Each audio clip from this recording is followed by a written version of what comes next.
What's up guys, Justin here with the CGEssentials.com. So in today's video we're going to check out a brand new add-on for Blender that adds CAD modeling functionality to the program. Let's go ahead and just jump into it. Alright, so I just saw a video on this morning and I absolutely had to download it and give it a try. As a lot of you know, my background is kind of in more the CAD style modeling, so I'm super excited to see what this can do. But basically this is an add-on called CAD Sketcher for Blender. It comes from Maker Tails. You can download it from their Gumroad page, which I would link to in the notes down below. Note that you can either put a 0 in here to download this for free, or if you think there's some value in what they've created, try to donate to them to support them. So whenever developers are coming out with cool stuff like this for Blender, I always like to support them wherever I can, just to kind of help them keep building and growing cool tools like this. But once you download it, what you need to do is you need to install it through the add-ons function inside of your Blender preferences. So we've talked about that before. And you just want to find and enable CAD Sketcher. One thing to note in here is you do need to make sure that you install the solver module. For you, there's going to be a little button in here that says like install from pip or something like that. You just want to click on that. It should do this automatically. They do note that you may have to restart Blender in order to get this to work, but that's going to be important for the way that this works. So there's some other functions that are in here. We're not going to worry too much about those for right now. All right, so now we've got this installed. What we want to do is we want to start by creating a plane. So you can just tap the N key and you want to go into the Sketcher function on the right hand side of the page. And specifically what we want to do is we want to add a sketch. And so when we do that, what that's going to do is that's going to allow us to set a plane on which we want to model. So in this particular situation, we want this plane right here because we want to model on the flat plane. And so once we've done that, now the tools that are on the left-hand side of the page are going to work. So for example, if I was to select the option for Add 2D Point, and then click in here, notice how this is going to start creating points in the 3D space. So now, notice how on the right-hand side, there's options over here for entities. And so you can come in here and you can select the different entities, or you can also click on the button right here in order to adjust their location. So notice how if I click in here, for example, and adjust the X and Y, it's going to allow me to adjust those inside of this space right here. So those are going to act as kind of like construction points, but you could also, now that you've placed those, come in here and add a line between them. So notice how this kind of like locks to each one of them. So if I move my mouse, right, and move close to these, it's going to basically give me the option to draw a line to that point. And so you can use this in order to quickly draw lines inside of CAD Sketcher. So you can use that in order to quickly place these. You can also adjust the locations, though I don't think if I was to adjust the point, nope. So if you adjust the point in here, right, like this, then the lines are going to move with it. So you can use that in order to quickly add lines inside of Blender. You can also use the functions down below to add shapes. So for example, let's say I was to click and drag in here, I can add a circle. So I can click a point and then move my mouse in order to add a circle. So you can also type in a value like this. So I typed in a value of 5 and it gave me a circle with a radius of 5.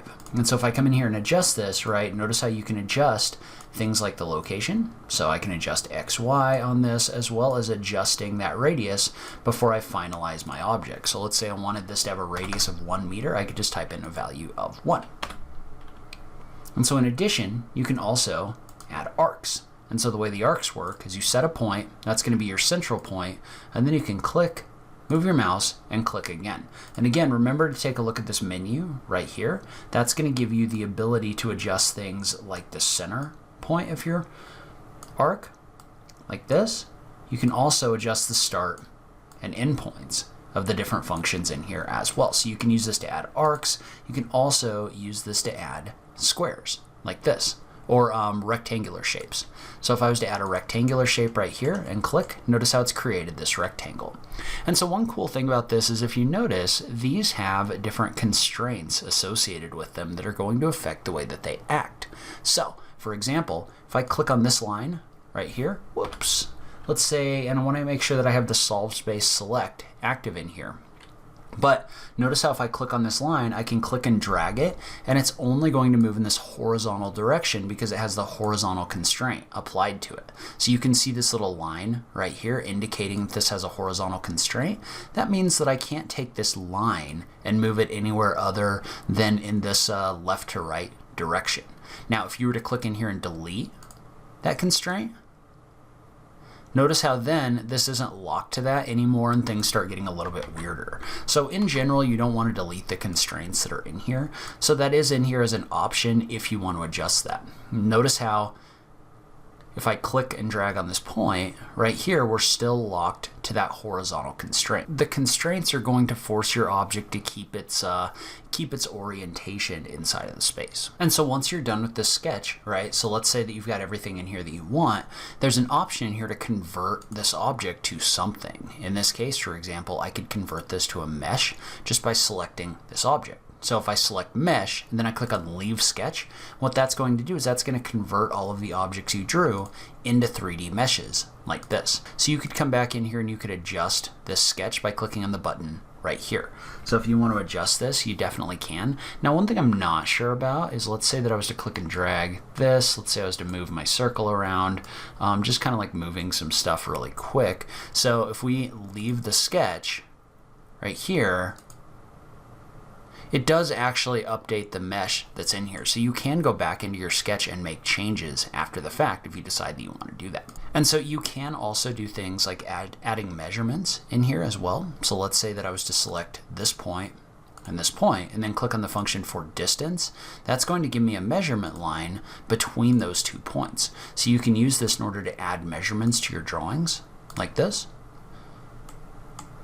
So that's fairly easy to do. You can also select an object like this one and you can get things like the diameter. So if you're looking for some different measurements in here, you can use this in order to do that. I'm not 100% clear on exactly how these other constraints work. I think that you can use it to lock things to like vertical constraints and horizontal. I'm still working on that one a little bit, so maybe more to come on that in the future. And so one interesting application for this is, let's go ahead and let's leave this sketch and let's create a new one. So I'm going to create a new sketch on this plane right here. And let's say that we wanted to come in here and we're just going to kind of sketch out like a 2D arc for like a simplified shape. So something you might use in like CAD modeling or something like that. So I'm going to draw an arc here, and then I'm going to draw another arc over here with a smaller end to it like this. And then we'll draw a couple lines in here. So we'll draw a line across this, draw a line across this.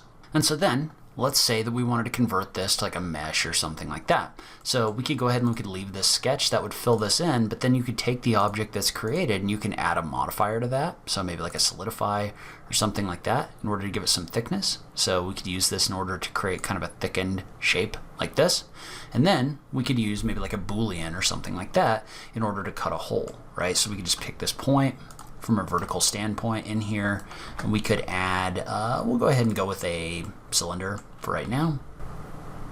And we'll go ahead and make sure that is kind of centered in here. But then we could add a Boolean or a pair of Booleans.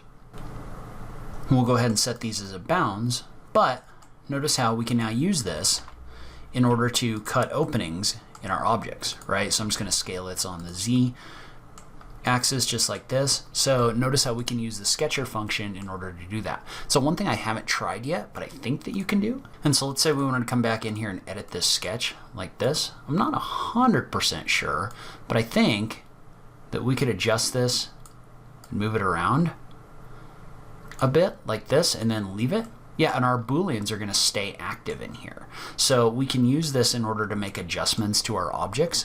So this kind of stays live in a sense so that you can go back and make changes after the fact. All right, so I am super excited to see where this goes. They have been very clear that this is still in development, so it's obviously not a 100% baked tool, but I'm excited to see where it can go in the future. Leave a comment below, let me know what you think. As always, thank you so much for taking the time to watch this, and I will catch you in the next video. Thanks, guys.